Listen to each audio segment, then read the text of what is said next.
Hello everyone, आप सभी का स्वागत है आपके अपने YouTube channel current affairs by Ravi पर। फ्रेंड्स, आज के वीडियो सेशन में हम कवर करेंगे 27 अगस्त के इंपॉर्टेंट करंट अफेयर्स के क्वेश्चंस। डेली करंट अफेयर्स के मोस्ट इंपॉर्टेंट 15 क्वेश्चंस यहाँ पे इस वीडियो में हम कवर करेंगे। सबसे पहले फ्रेंड्स, हम कल के क्वेश्चंस का एक बार जो है दोबारा से रिविज़न करने वाले हैं। उसके बाद हम कवर करेंगे डेली करंट अफेयर्स के मोस्ट इंपॉर्टेंट 15 क्वेश्चंस, और जितने भी एक्स्ट्रा पॉइंट्स होंगे फ्रेंड्स वो भी हम साथ ही में कवर करते चलेंगे। देन फ्रेंड्स, देखिए हमारा जो टॉपिक वाइज करंट अफेयर्स का रेगुलर रिवीजन रहता है, उसमें आज का हमारा टॉपिक क्या है, विज्ञान और प्रौद्योगिकी। तो विज्ञान और प्रौद्योगिकी से जुड़े टॉप 10 इंपॉर्टेंट क्वेश्चंस को डिस्कस करेंगे। देन फ्रेंड्स, जीके के कुछ प्रीवियस ईयर क्वेश्चंस को हम डिस्कस करेंगे, और लास्ट में 2 क्वेश्चन आप लोगों के लिए टेस्ट में दिए गए हैं। टेस्ट क्वेश्चंस के आंसर आप लोग मुझे कमेंट बॉक्स में ज़रूर लिखें। तो इस तरह से आज का हमारा पूरा ये वीडियो सेशन रहेगा फ्रेंड्स। अगर आप देखिए किसी भी कॉम्पिटिटिव एग्जाम की प्रिपरेशन कर रही हैं तो ये वीडियो आपके लिए काफ़ी ज़्यादा इंपॉर्टेंट होने वाली है। पीडीएफ आप लोग को हमारे टेलीग्राम ग्रुप से मिल जाएगा। टेलीग्राम ग्रुप का नाम है करंट अफेयर्स बाय रवि। आप लोग टेलीग्राम पर जाकर सर्च करेंगे तो आप लोगों को हमारा ग्रुप मिल जाएगा। वहाँ आपको डेली जो है आप लोगों को पीडीएफ प्रोवाइड की जाती है। तो आइए फिर इस इम्पॉर्टेंट सेशन को करते हैं स्टार्ट।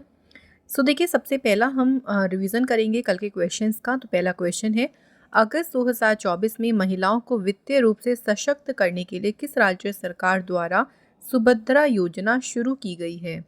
सुभद्रा योजना को शुरू किया है उड़ीसा गवर्नमेंट ने।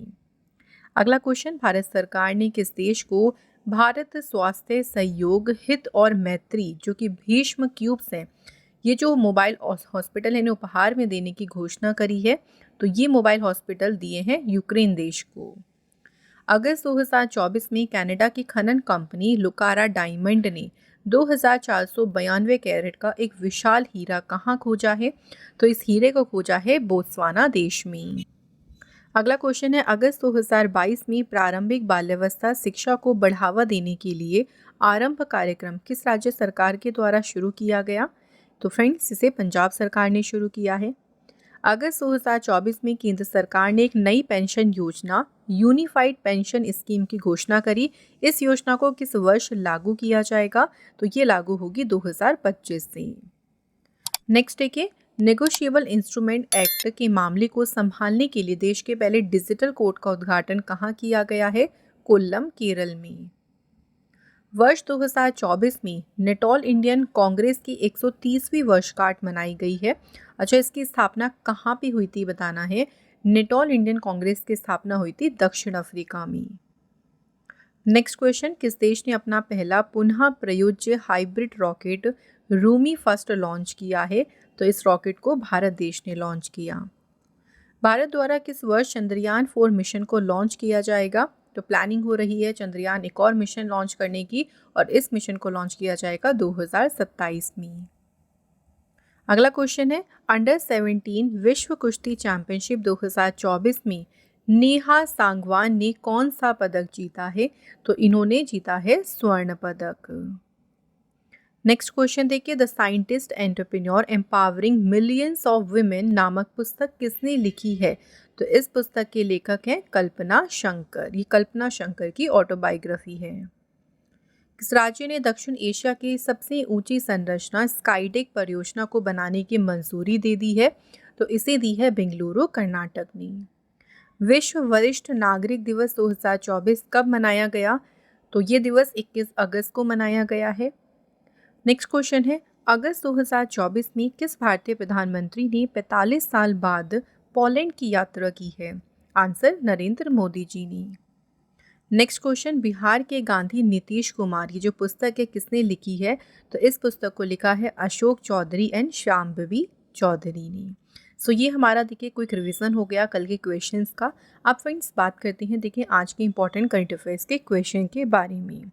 पहला क्वेश्चन है देखिए, अगस्त 2024 में गृह मंत्रालय ने केंद्र शासित प्रदेश लद्दाख में कितने नए जिले बनाने का फैसला किया है? जो हमारी यूनियन टेरिटरी है लद्दाख, इसमें अभी कुछ नई डिस्ट्रिक्ट्स को क्रिएट करने का फैसला किया है, और ये फैसला गृह मंत्रालय ने किया है। तो बतानी है कितने नए जिले बनाने का फैसला किया गया है। राइट आंसर है option number C, 5। Important points की बात करते हैं तो प्रधानमंत्री श्री नरेंद्र मोदी जी के विकसित और समृद्ध लद्दाख के निर्माण की दृष्टिकोण के अनुसरण में गृह मंत्रालय ने केंद्र शासित प्रदेश लद्दाख में 5 नए जिले बनाने का निर्णय लिया है। जो 5 नए जिले बनाए जाएंगे उनके नाम क्या क्या हैं देखिए, जांस्कर, द्रास, शाम, नुब्रा और चांगथांग। तो ये 5 नए जिले लद्दाख में बनाए जाएंगे। अभी वर्तमान की अगर हम बात करते हैं तो लद्दाख में ना सिर्फ अभी देखिए 2 जिले हैं। कौन कौन से? लेह और कारगिल। अब ये 5 जिले जब और मिल जाएंगे तो टोटल लद्दाख में जिलों की संख्या हो जाएगी कितनी? 7 हो जाएगी। लद्दाख की बात करते हैं तो लद्दाख देखिए, लोकेशन आप देख सकते हैं इसकी मैप में। ये केंद्र शासित प्रदेश है। इसकी स्थापना हुई थी 31 अक्टूबर 2019 को। राजधानी यहाँ की है लेह और यहाँ के उपराज्यपाल हैं BD मिश्रा।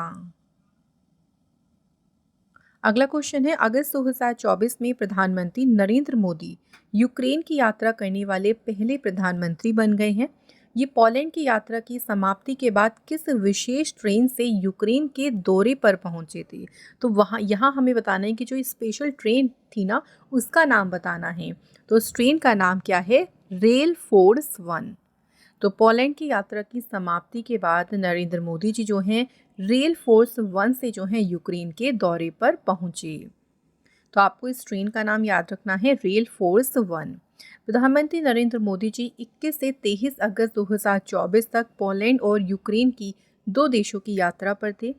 जनवरी 1992 में यूक्रेन के साथ राजनयिक संबंध स्थापित करने के बाद प्रधानमंत्री मोदी जी की यूक्रेन यात्रा किसी भी भारतीय प्रधानमंत्री की पहली यात्रा है।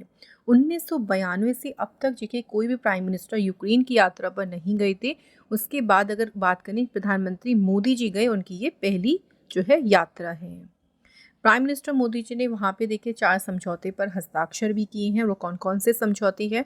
कृषि और खाद्य उद्योग में सहयोग, चिकित्सा उत्पादों के विनियमन में सहयोग, उच्च प्रभाव वाले सामुदायिक विकास से जुड़ी परियोजनाओं के कार्यान्वयन के लिए भारतीय मानवीय अनुदान सहायता, 2024 से 28 की अवधि के लिए सांस्कृतिक सहयोग हेतु कार्यक्रम।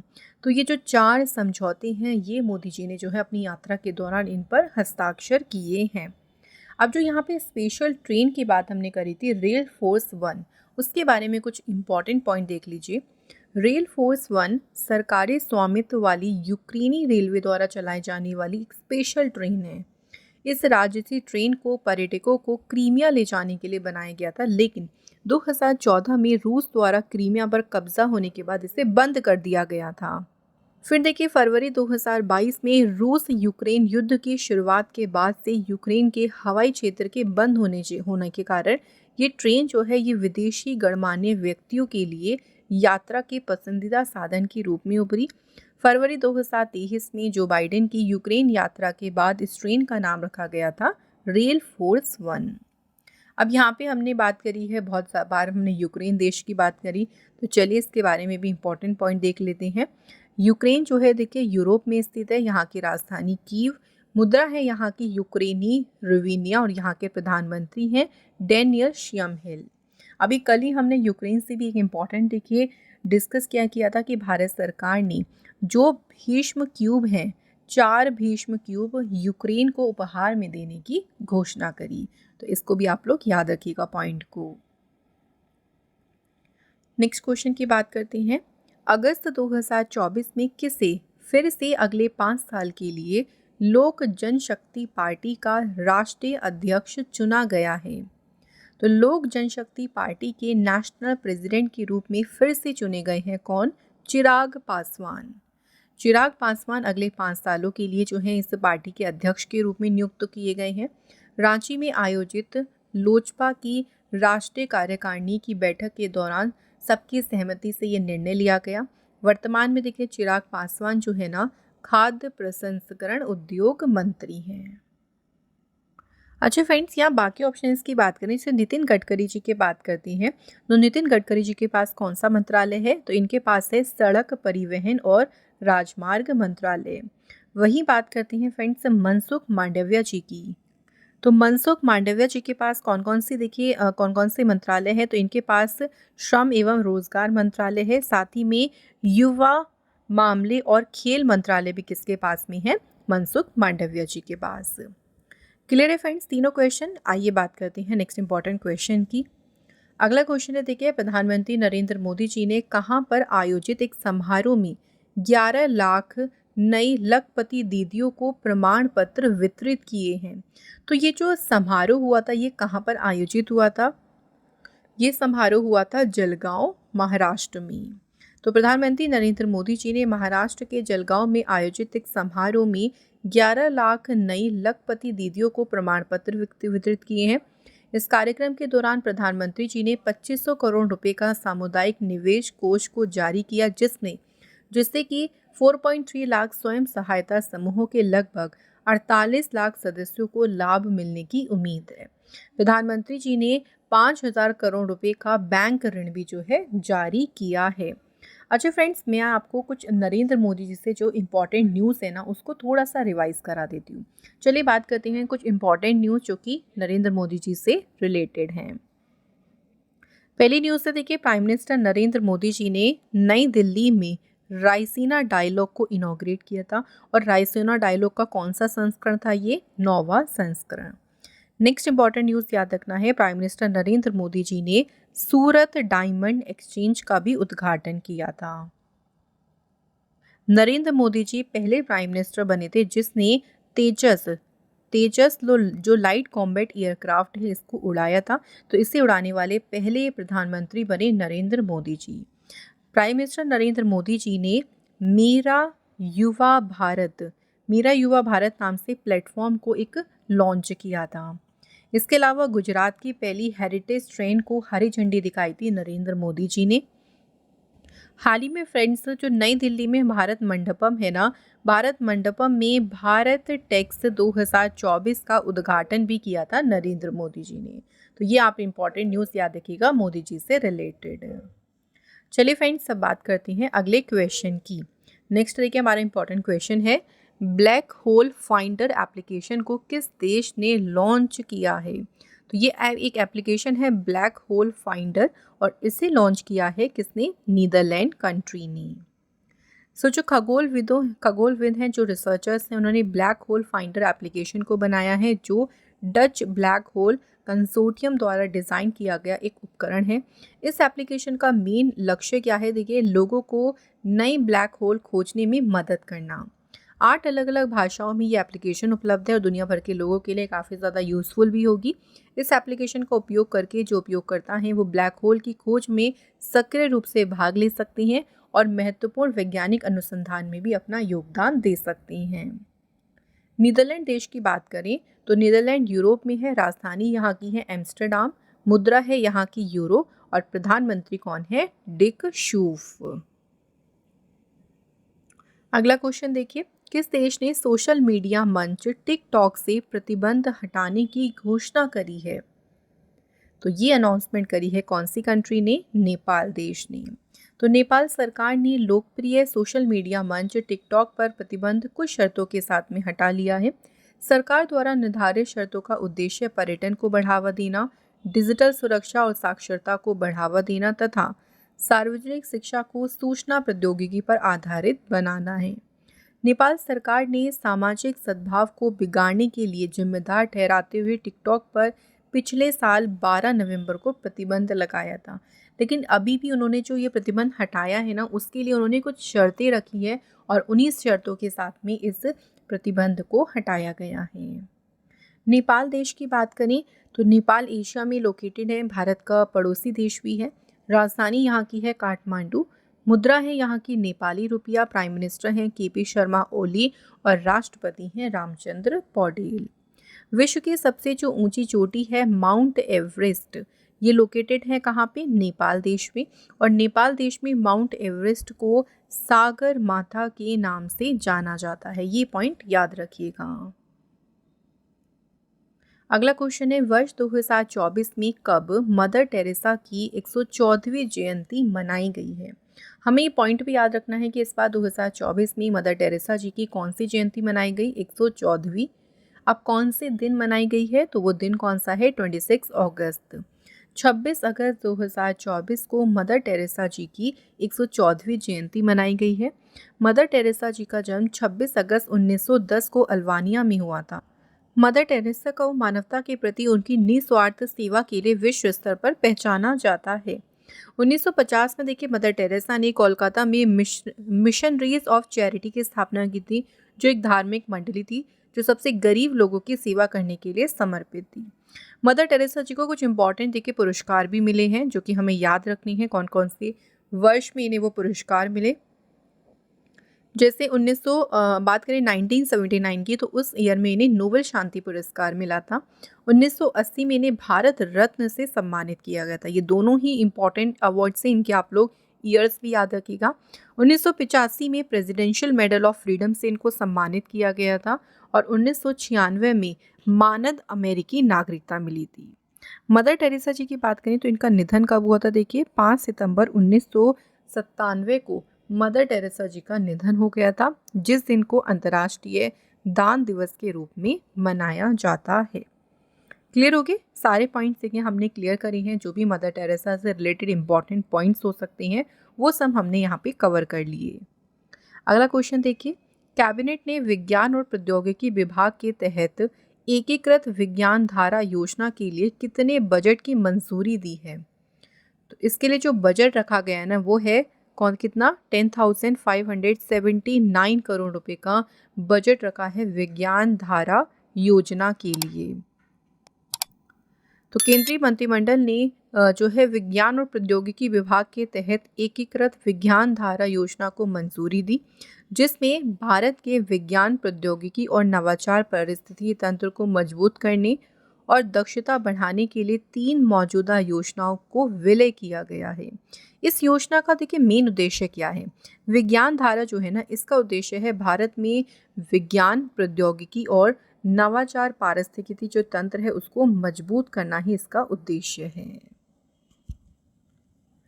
अगला क्वेश्चन है, राजस्थान उच्च न्यायालय संग्रहालय का उद्घाटन किसके द्वारा किया गया है? तो फ्रेंड्स किसने किया है राजस्थान उच्च न्यायालय संग्रहालय का उद्घाटन? सही आंसर है नरेंद्र मोदी जी ने।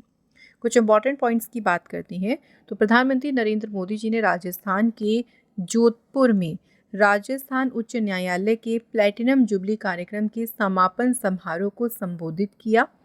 प्रधानमंत्री जी ने राजस्थान उच्च न्यायालय संग्रहालय का उद्घाटन भी किया है। यहाँ पे देखिए एक इम्पॉर्टेंट नोट हमें याद रखना है, देश में 18,000 से अधिक अदालतों का कंप्यूटरीकरण किया जा चुका है और 26 करोड़ से अधिक अदालती मामलों से संबंधित जानकारी राष्ट्रीय न्यायिक डेटा ग्रिड के माध्यम से एक एकीकृत ऑनलाइन प्लेटफॉर्म पर उपलब्ध कराई गई है। 3,000 से अधिक न्यायालय परिसरों और 1,200 से अधिक जेलों को वीडियो कॉन्फ्रेंसिंग सुविधाओं से जोड़ा गया है। तो काफ़ी नई नई चीज़ें जो हैं आई हैं और काफ़ी अगर आप देखें तो जो आजकल टेक्नोलॉजी का ज़माना है उस टेक्नोलॉजी से भी अदालतों को पूरा का पूरा रिलेट किया गया है। बात करें फ्रेंड्स राजस्थान के बारे में, तो राजस्थान देखिए क्षेत्रफल की दृष्टि से भारत का सबसे बड़ा राज्य है। स्थापना हुई थी 30 मार्च 1949 को। राजधानी है जयपुर, मुख्यमंत्री हैं भजन लाल शर्मा और यहाँ के राज्यपाल कौन है? हरिभाऊ किशन राव बागड़े। ये बिल्कुल अभी नए अपॉइंट हुए हैं, इनका नाम याद रखिएगा। अच्छा, राजस्थान से चलिए बात करें कुछ इंपॉर्टेंट न्यूज़ के बारे में। राजस्थान सरकार ने जो शहीद अग्निवीर हैं उनके लिए कारगिल पैकेज जो है इसकी अनाउंसमेंट करी थी। इसके अलावा राजस्थान सरकार ने मुख्यमंत्री किसान सम्मान निधि योजना को स्टार्ट किया था। नेक्स्ट याद रखिएगा friends, prime minister Narendra Modi ji ने यूरिया गोल्ड जो है इसको कहाँ पे इसका उद्घाटन किया था? राजस्थान राज्य में। राजस्थान पहला स्टेट बना था जिसने ब्लाइंडनेस कंट्रोल पॉलिसी को लागू किया था। अगला क्वेश्चन देखिए, नेक्स्ट क्वेश्चन है, किसके द्वारा ई पत्रिका जिसका नाम है सपनों की उड़ान का उद्घाटन संस्करण जारी किया गया है? सपनों की उड़ान जो ई पत्रिका है इसको किसने जारी किया है? धर्मेंद्र प्रधान। तो केंद्रीय शिक्षा मंत्रालय ने ई पत्रिका सपनों की उड़ान का उद्घाटन संस्करण जारी किया। ई पत्रिका का पहले राष्ट्रीय अंतरिक्ष दिवस के अवसर पर शुभारंभ किया गया। इस ई पत्रिका के रूप में सपनों की उड़ान के उद्घाटन और आगामी संस्करण एनसीईआरटी के पोर्टल पर सभी पाठकों के लिए ऑनलाइन उपलब्ध होंगे। नई दिल्ली में एक समारोह हुआ था जिसमें केंद्रीय शिक्षा मंत्री धर्मेंद्र प्रधान के द्वारा लॉन्च किया गया इस ई पत्रिका को।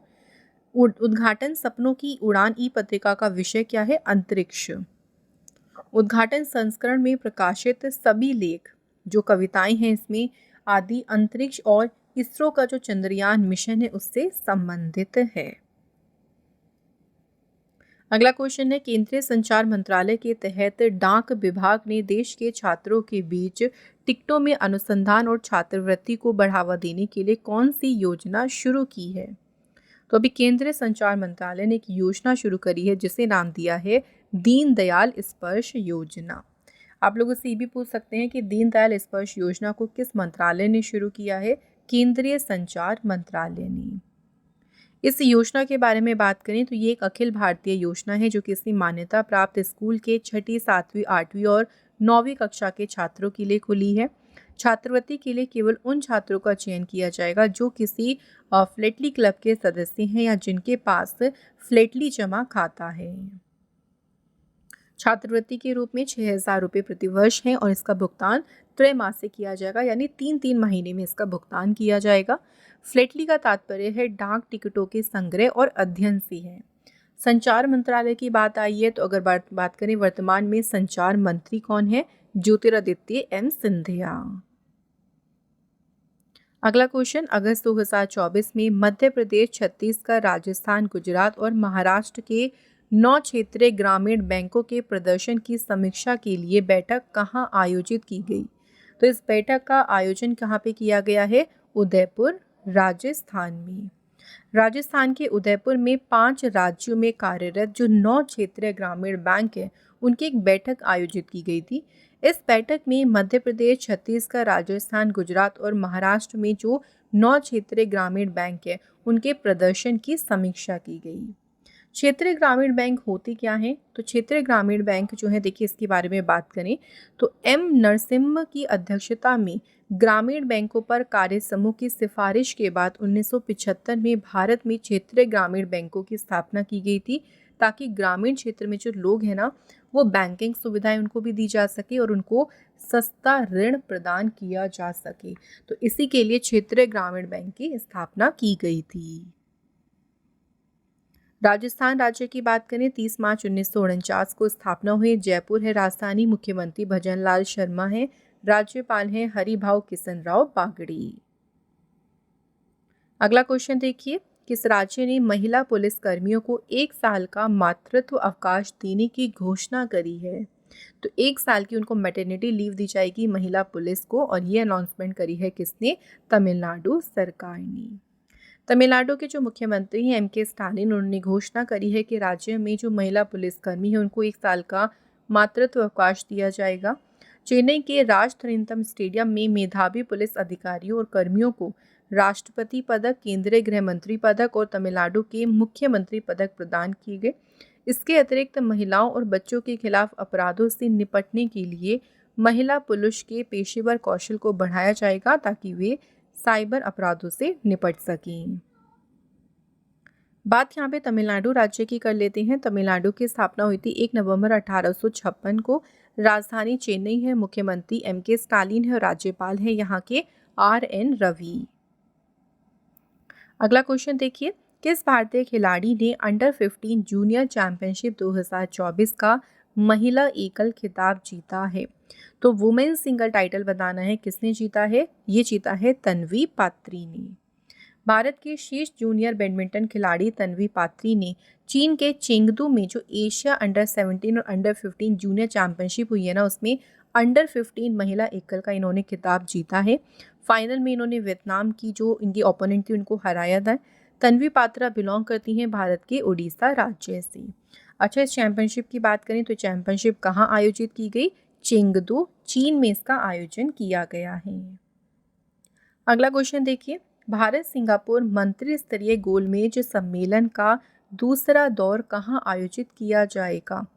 इंडिया सिंगापुर के बीच में जो मिनिस्ट्रियल राउंड टेबल हुआ होगा वो आयोजित किया जाएगा कहाँ पे? सिंगापुर में। ठीक है, ये दूसरा दौर होगा जो सिंगापुर में आयोजित होगा। वित्त मंत्री निर्मला सीतारमण, विदेश मंत्री डॉक्टर S जयशंकर, वाणिज्य एवं उद्योग मंत्री पीयूष गोयल, रेलवे, IT, सूचना प्रसारण मंत्री अश्विनी वैष्णव जो है इस गोलमेज सम्मेलन में भाग लेंगे।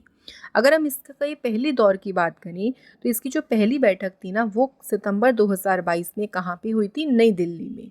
और ये इसकी दूसरी बैठक है जिसका आयोजन कहाँ पे होगा? सिंगापुर में होगा। तो यहाँ पे फ्रेंड्स हमारे डेली करंट अफेयर्स के 15 क्वेश्चंस कंप्लीट हो गए हैं।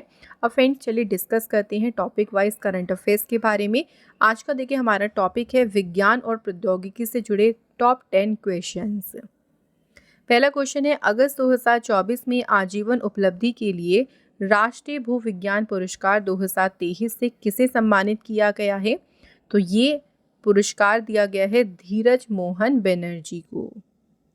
संयुक्त राष्ट्र ने किस वर्ष को क्वांटम विज्ञान और प्रौद्योगिकी का अंतर्राष्ट्रीय वर्ष घोषित किया है? कौन से वर्ष को? 2025। अगला क्वेश्चन, किस देश के अंतरिक्ष यान लैंडर चांग-ई 6 ने चंद्रमा के सुदूर भाग पर दूसरी बार लैंडिंग कर इतिहास रच दिया? तो ये अंतरिक्ष यान है चाइना का। किस देश ने अपनी पहली अंतरिक्ष एजेंसी कासा की स्थापना करी? तो ये एजेंसी है दक्षिण कोरिया की। अगला क्वेश्चन, वर्ष 2024 में 1000 किलोमीटर रेंज वाला स्वदेशी कामिकेज ड्रोन किसने विकसित किया है? तो इस ड्रोन को डेवलप किया है राष्ट्रीय एरोस्पेस प्रयोगशाला ने। अगला क्वेश्चन, अमेरिका स्थित अंतरिक्ष अन्वेषण एवं अनुसंधान एजेंसी ने अपने अंतरिक्ष मानव मिशन के लिए किस देश को साझेदार राष्ट्र घोषित किया? आंसर, भारत। वर्ष 2024 में अंतर्राष्ट्रीय परमाणु ऊर्जा एजेंसी का परमाणु सुरक्षा पर चौथा जो अंतर्राष्ट्रीय सम्मेलन है ये कहाँ पे आयोजित हुआ? तो ये सम्मेलन आयोजित हुआ वियना, ऑस्ट्रिया में। नेक्स्ट क्वेश्चन, किस भारतीय मूल के वैज्ञानिक को खगोल विज्ञान में 2024 के प्रतिष्ठित शॉ पुरस्कार से सम्मानित किया गया? श्रीनिवास आर कुलकर्णी जी को। नेक्स्ट क्वेश्चन है, पृथ्वी के ध्रुवीय क्षेत्र का अध्ययन करने के लिए सुदूर अवरक्त प्रयोग ध्रुवीय मिशन प्री फायर इसका नाम है, ये किसने लॉन्च किया है? नासा ने। नेक्स्ट क्वेश्चन है, मई 2024 में प्रारंभ होने वाली विश्व की सबसे ऊंची खगोलीय वेधशाला टोक्यो अटाकामा वेधशाला कहाँ स्थित है? ये सबसे ऊंची खगोलीय वेधशाला है और ये स्थित है चिली कंट्री में। अब बात करते हैं जीके के कुछ प्रीवियस ईयर क्वेश्चंस के बारे में। सो देखिए हमारा पहला इंपॉर्टेंट क्वेश्चन है, भारत के नियंत्रक एवं महालेखा परीक्षा का वेतन भारत के संविधान की किस सूची में उल्लेखित प्रावधानों के अनुसार निर्धारित किया जाता है? तो अनुसूची है दूसरी अनुसूची। नेक्स्ट क्वेश्चन है, अलकनंदा और धौलीगंगा नदी का उद्गम स्थल क्या है? Right answer, Vishnu Prayag. Next question है, भारत में आर्थिक सुधारों की प्रक्रिया किस पंचवर्षीय योजना में शुरू की गई थी? तो पंचवर्षीय योजना कौन सी थी? 8वीं पंचवर्षीय योजना। नेक्स्ट क्वेश्चन है, भारतीय संविधान का कौन सा अनुच्छेद नए राज्यों के गठन तथा मौजूदा राज्यों के क्षेत्रों, सीमाओं या नामों में परिवर्तन से संबंधित है? तो इससे संबंधित है अनुच्छेद 3। अगला क्वेश्चन है, प्राचीन भारत में महाजनपद के शासकों ने उत्पादित फसल की कितनी दर से फसलों पर कर वसूल किया था? आंसर, 1/6 भाग, यानी जो 1/6 भाग है ना उस पर फसलों पर कर वसूल किया गया था। नेक्स्ट देखिए, भरहुत स्तूप जो जातक कथाओं और कहानियों को चित्रित करता है किस राज्य में स्थित है? तो ये स्तूप है मध्य प्रदेश में। नेक्स्ट क्वेश्चन, चावल की खेती के लिए किस प्रकार के मौसम की आवश्यकता होती है? उच्च तापमान, उच्च वर्षा और उच्च आर्द्रता। नेक्स्ट है, नागरहोल राष्ट्रीय उद्यान किस राज्य में स्थित है? तो ये नेशनल पार्क है कर्नाटक राज्य में। अगला क्वेश्चन, कौन सी मांसपेशियां आंख के लेंस की वक्रता को संशोधित करने में मदद कर सकती है? सिलियरी मांसपेशियां। और आखिरी क्वेश्चन है, तिरुवथिरा किस भारतीय राज्य का सांस्कृतिक त्योहार है? ये है केरल राज्य का। तो यहाँ पे देखिए फ्रेंड्स हमारे सभी इंपॉर्टेंट क्वेश्चंस कंप्लीट हो गए हैं। अब डिस्कस करते हैं टेस्ट क्वेश्चंस को, यानी हम आपसे पूछने वाले हैं 2 टेस्ट क्वेश्चंस। इनके आंसर आप लोग हमें कमेंट बॉक्स में ज़रूर लिखें। पहला क्वेश्चन देखिए, ब्लैक होल फाइंडर एप्लीकेशन किस देश ने लॉन्च किया है? और दूसरा क्वेश्चन है, अगस्त 2024 में किसे फिर से अगले 5 साल के लिए लोक जनशक्ति पार्टी का राष्ट्रीय अध्यक्ष चुना गया है? तो आप सभी इन दोनों क्वेश्चन के आंसर हमें कमेंट बॉक्स में ज़रूर लिखें। इसी के साथ फ्रेंड्स जो हमारा आज का इम्पॉर्टेंट सेशन है वो यहाँ पे कंप्लीट होता है। फ्रेंड्स अगर आप किसी भी एग्ज़ाम के प्रिपरेशन कर रही हैं तो उन सभी एग्ज़ाम में आपको हमारी ये ई बुक्स काफ़ी ज़्यादा हेल्प करेंगी। इन सभी ई बुक्स में मोस्ट इंपॉर्टेंट क्वेश्चंस दिए गए हैं। अभी रिसेंट की हमारी देखिए ई बुक आई है जुलाई की मंथली करंट अफेयर्स की। सभी इंपॉर्टेंट क्वेश्चंस यहाँ पे आपको एक ही ई बुक में मिल जाएंगे। इन ई बुक्स को आप लोग परचेज़ कर सकते हैं हमारी वेबसाइट से। वेबसाइट का लिंक आपको डिस्क्रिप्शन बॉक्स में मिल जाएगा या गूगल पे आप लोग डायरेक्ट सर्च करना www.ravibookspdf.com। वहाँ से भी आप हमारी जो वेबसाइट है उसको ओपन कर लेंगे और जैसे ओपन करेंगे आपको सभी ई बुक्स मिल जाएंगी, तो आप वहाँ से इनको परचेज़ कर सकती हैं। इसके अलावा फ्रेंड डेली करंट अफेयर्स का जो पीडीएफ है वो आप लोगों को हमारे टेलीग्राम ग्रुप से मिल जाएगा, current affairs by Ravi. Telegram पर जाकर आप इसे ज्वाइन कर लीजिएगा। डेली देखिए अगर आप अपने क्वेश्चंस का टेस्ट लगाना चाहते हैं तो उसके लिए आप हमारी एप्लीकेशन को डाउनलोड करें प्ले स्टोर से, रवि स्टडी जीके। आप लोग यहाँ से अपने क्वेश्चंस का टेस्ट लगा के उन्हें और अच्छे से जो है रिवाइज कर सकती हैं। तो आज का हमारा ये डेली करंट अफेयर्स का इंपॉर्टेंट सेशन कंप्लीट हो गया है। आई होप सो कि फ्रेंड्स सारे क्वेश्चन आपको अच्छे से क्लियर हुए होंगे एक्स्ट्रा पॉइंट्स के साथ में। तो ऐसे ही आप हमारे डेली करंट अफेयर के सेशन से ज़रूर जुड़े रहें। Thank you so much for watching this video.